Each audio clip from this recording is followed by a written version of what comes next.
Well, friends, this is Guruji Online, and today we are going to talk about Hall effect. This is also a case of crossed field, where you have magnetic field as well as electric field. Both are crossing at right angles to each other.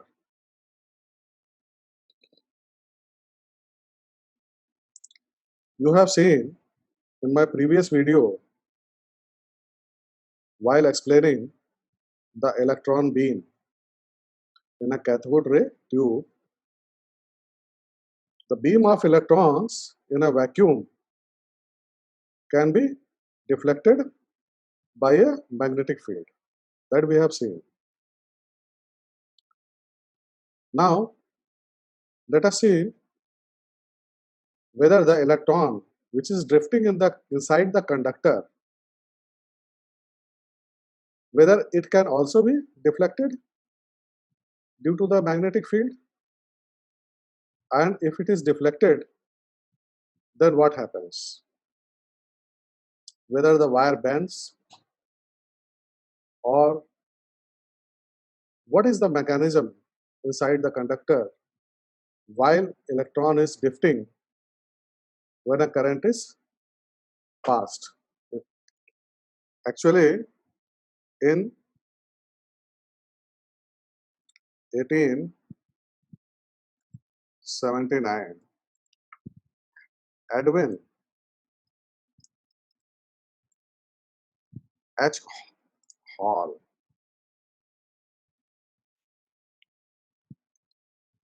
when he was only 24 years old,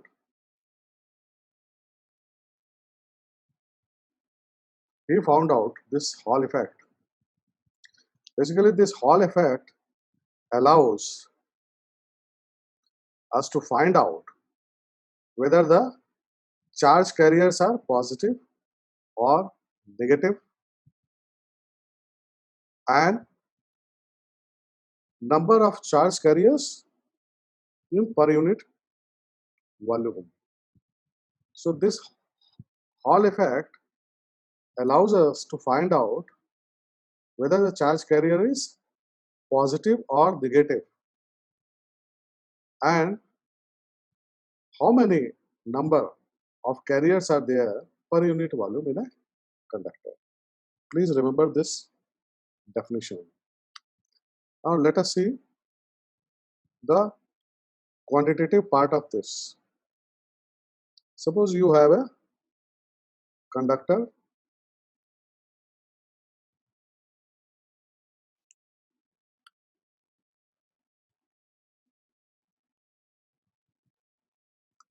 current is flowing like this,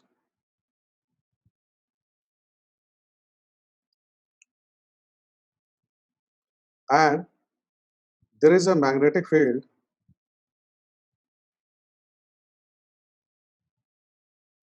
across this conductor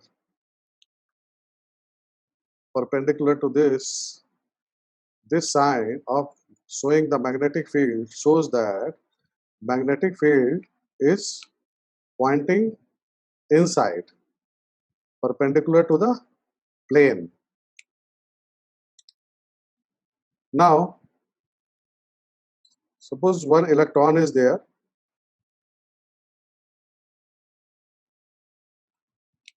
naturally it will move against the direction of the current like this, correct, and this will drift with the drift velocity Vd. Due to the magnetic field and the movement of charge, you have already seen it will experience a force, because this Vd and this magnetic field, if we consider them in a plane, then you will have a force perpendicular to that plane like this. This is due to the magnetic field. This force is due to the magnetic field. Means this electron is moving upwards, but it is experiencing a force towards the right. So what will happen? Let us see one more figure what happens here in the conductor, inside the conductor.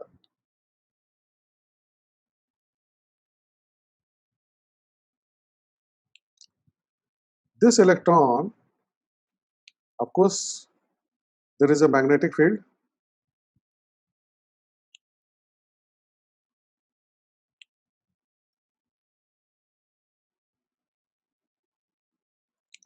This conductor, it is moving like this,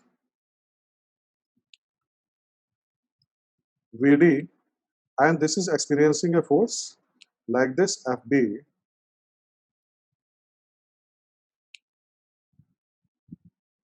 Correct?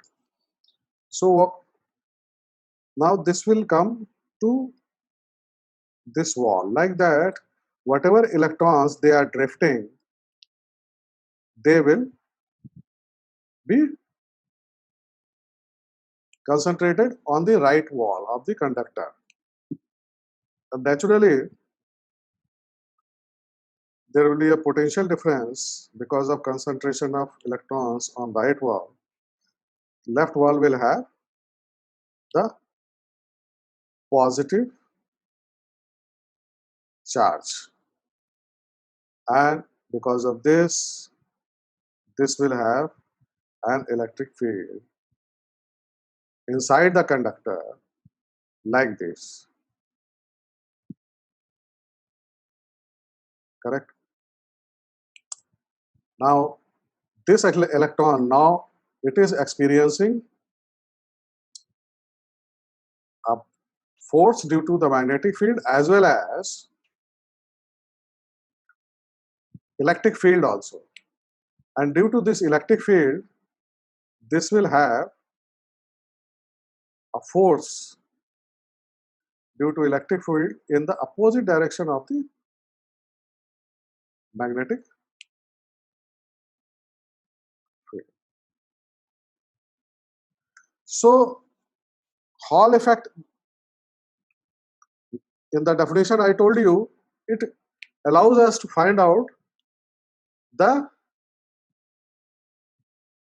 type of charge, whether it is positive or negative.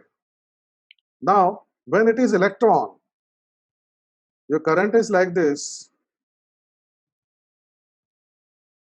When it is electrons, then this phase, right phase is becoming negative, left phase is becoming positive. And by measuring the potential difference between these two walls, we can say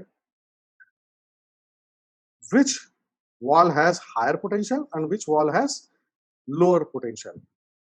Naturally, if left wall is at the higher potential, then of course the moving charge is negative. If it is otherwise, then of course the moving charge will be positive. So Hall effect this way allows us to find out whether the moving charge is negative or positive. And what will be the potential difference between the wall? That V is equal to E into D. And what is D? D is nothing but distance, or you can say width of the strip.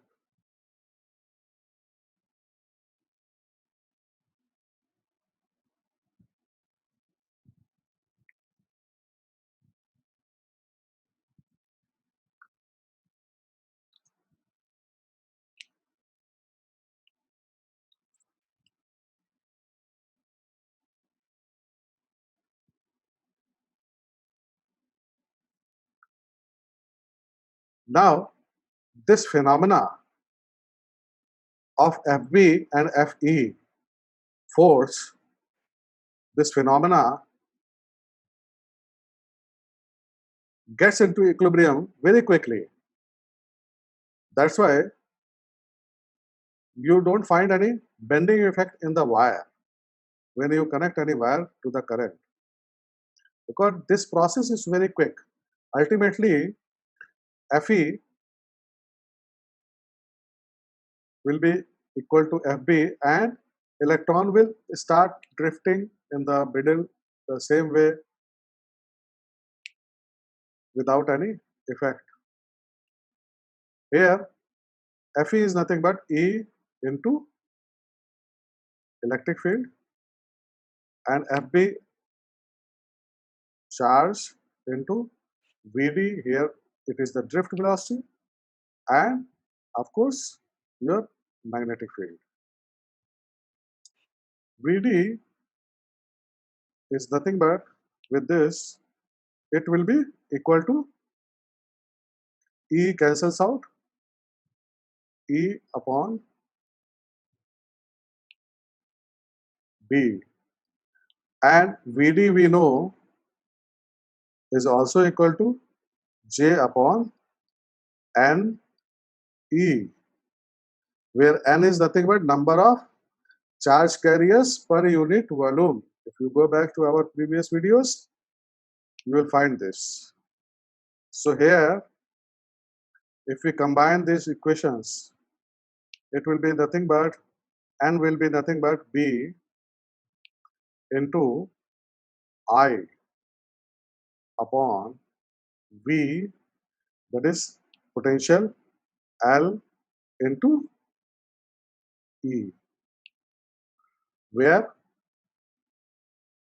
your J is nothing but I upon A. L will, here L is nothing but A upon D, and I is nothing but J into A. If you put this value, J is equal to I upon A and L is equal to A upon D, so you are going to get this equation.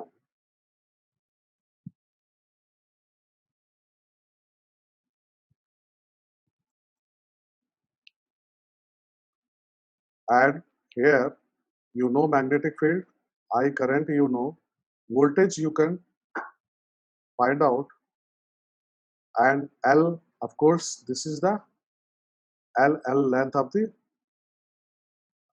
strip, and this this E is of course charge on the electron, or positive charge carrier, or negative charge carrier. So this gives the number of charge carriers per unit volume. So as I told you, Hall effect allows us to find out two things. One is whether the charge carrier is positive or negative, and another one is number of charge carriers per unit volume. So this is how you can find out this thing. So this is for now. This is very important. It's a small topic, but please understand it fully by watching this video one or twice, and of course the quantitative part of this. Please remember. So thank you for now. We will again meet very soon with the another video. Thank you very much.